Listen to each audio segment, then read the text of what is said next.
Julia Roberts has been one of the most popular actresses the last 30 years, but now she's facing a lot of issues because she's being destroyed by her brother. Julia Roberts has an older brother, Eric Roberts, who's 11 years older than her and began acting before she did. Early on in his career, Eric Roberts was a success, getting nominated for a Golden Globe in 1978 for The King of Gypsies, and then in 1985 was nominated for an Oscar for Runaway Train.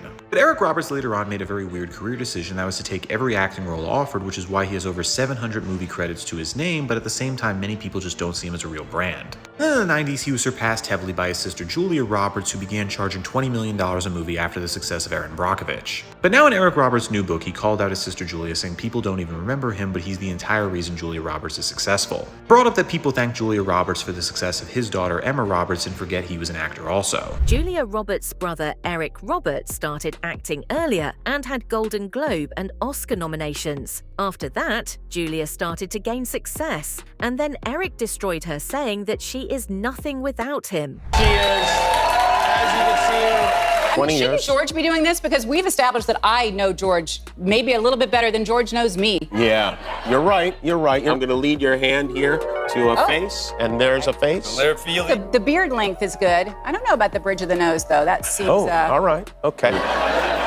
Okay. So this is number 2. Nope, not you. Sorry. Okay.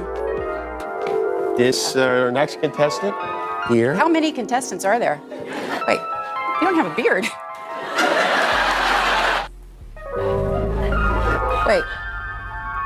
Wait, is George even out here? And one more. Okay, there's one. Next.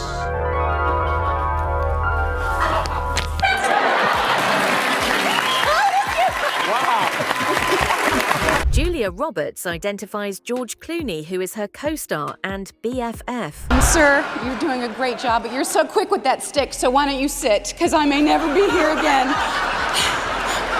I want to acknowledge so many people that made Erin Brockovich, but really the main person, Steven Soderbergh.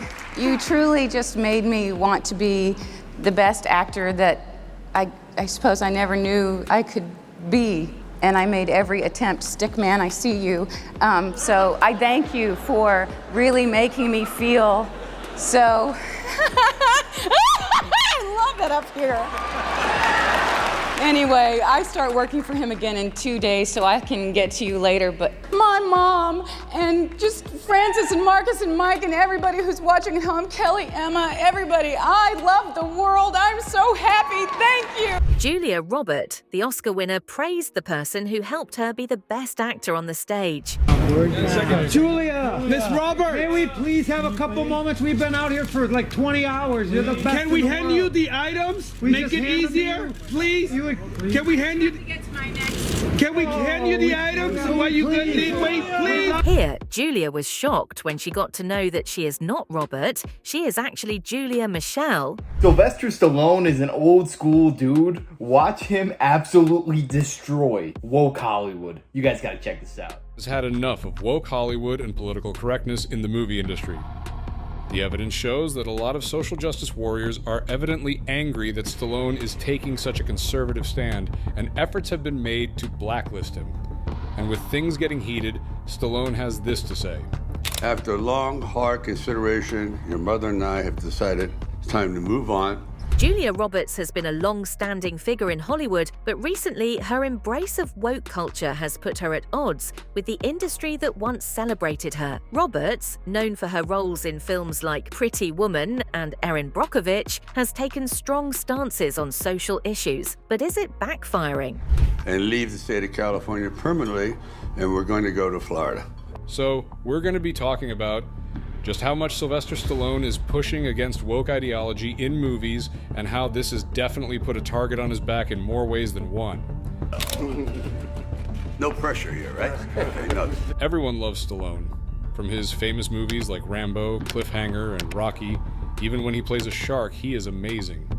The veteran actor has expressed his love for movies. Sources suggest that studios are reconsidering their partnerships with her. In fact, some reports claim that Hollywood's elite are starting to distance themselves, tired of the constant political messaging. And the impact they've had on culture, not just in America, but all around the world. And Stallone is well aware that movies are no longer what they used to be.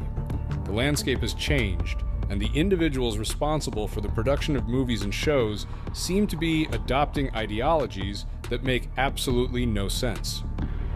Stallone doesn't like... The movie industry is not even what it was 10 years ago. The amount of changes that happened in the last decade is insurmountable. Everything that you see now coming from Hollywood has an agenda. Julia Roberts, much like many other A-listers, may be finding out that audiences are growing tired of woke narratives infiltrating their favorite films. The industry itself is shifting. One insider said, "It's not the Julia Roberts of the 90s anymore. Now it's all about making statements rather than making great movies." I don't care if it's a superhero movie, a romantic comedy, they always find a way to sprinkle it in there. They just cannot help themselves, and people are just getting sick of it.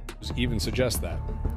Stallone says he doesn't want any woke stuff on his set, with some articles suggesting that Stallone's words were, "I won't have a bunch of granola moms and their soy boy husbands telling me what I can and can't do on my set with my crew. The wokeness can get lost. We don't need it." While this hasn't been verified to be true, much of what we see in Stallone's recent projects echo the same sentiment. Just like Sylvester Stallone, who refused to let woke culture dictate his projects, Roberts is now facing the consequences of trying to intertwine activism with entertainment. In the second episode of his hit series, Tulsa King, there's a particular scene that suggests Stallone's true feelings about all the wokeness happening in today's culture.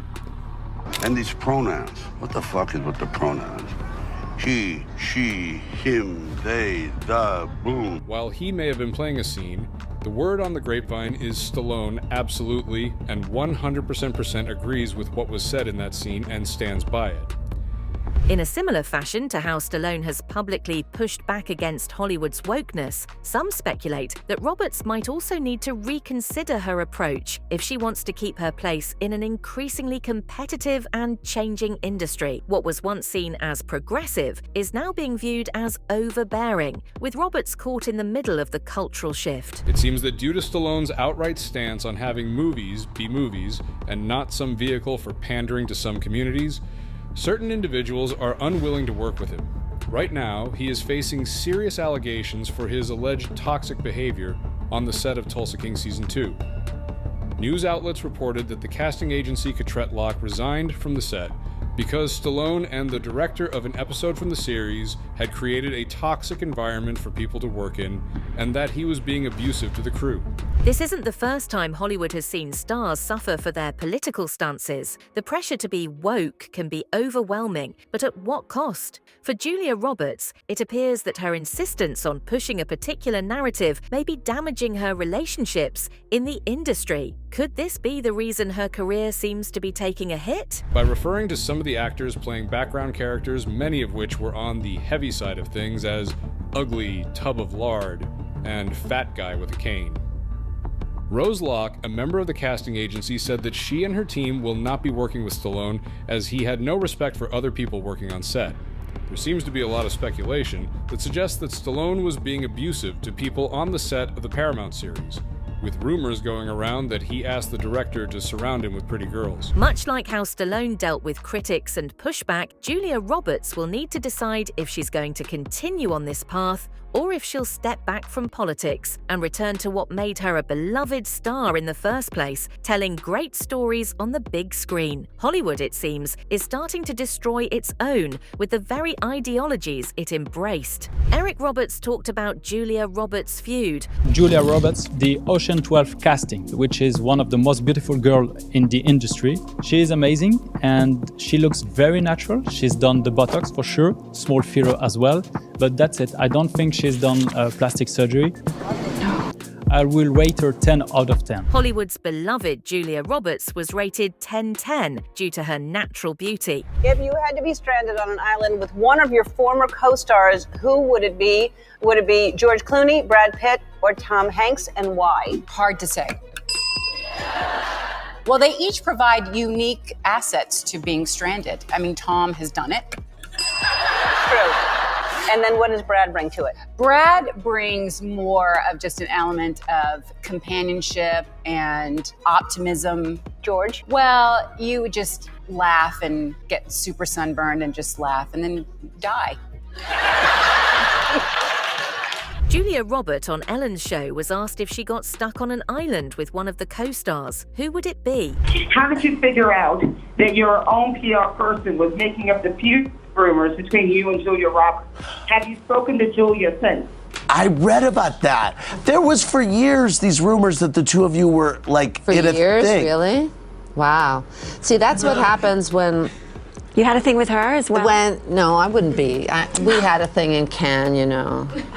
Yeah. Did you? You can find the pictures. I'm surprised you didn't find them. I know. Julie, when you're doing a film, they say. The host begins by asking Susan if they ever found out whether their own PR person was behind spreading rumors of a feud between them and Julia Roberts. The question prompts a laugh from the star as they recall the gossip that had been circulating for years. Hey, you the guy and you're feuding with the girl. That's what happens when you do a film. So when we did Stepmom, which we both produced, which I loved and cried mightily in. Oh, good. Yes. I love the guy that cried. Oh yeah, I'm a crier. Yeah. That rumor started, and I think we tracked it down to a PR person. But of course, people love to hold on to bad news. Right. But the fact that we get along doesn't seem to be as exciting.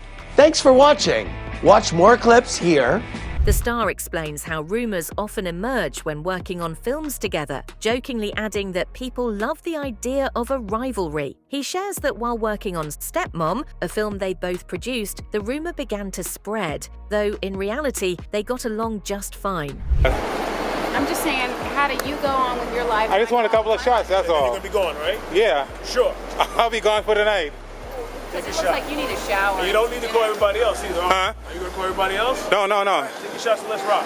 The video opens with a playful question. Who does Julia Roberts look like? The first speaker quickly suggests Emma Roberts, highlighting the family resemblance. Their light-hearted banter sets a fun tone for the conversation. How do you stay relaxed?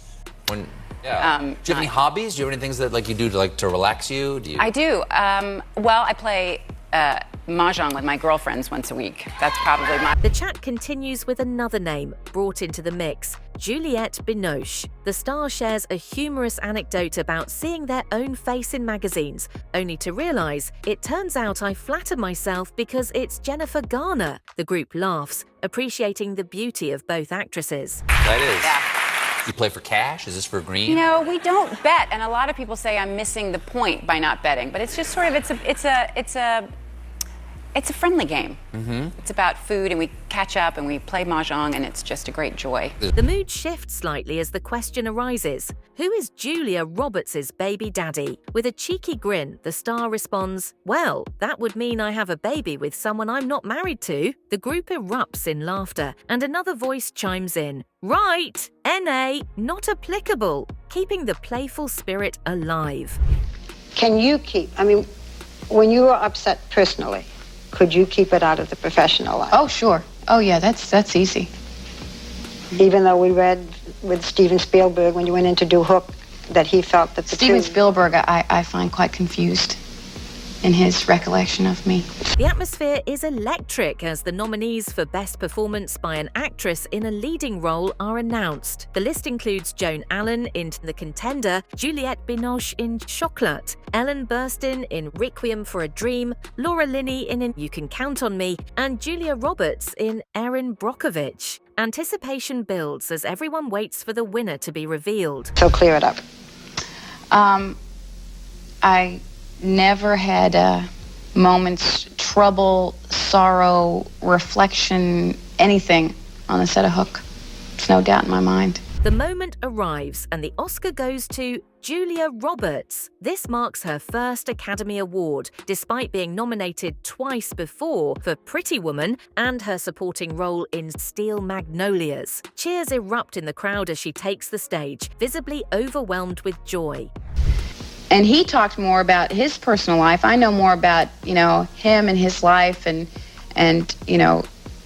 Amy Irving and what have you than I probably said about my own life, But even that was quite conversational, and that wasn't sort of like saying, oh my God, you're never gonna... With gratitude in her heart, Julia expresses her excitement, saying, thank you ever so much. I'm so happy. She jokes about having a television and wanting to share some thoughts. As she glances around, she playfully asks the host to slow down, noting she may not get this chance again.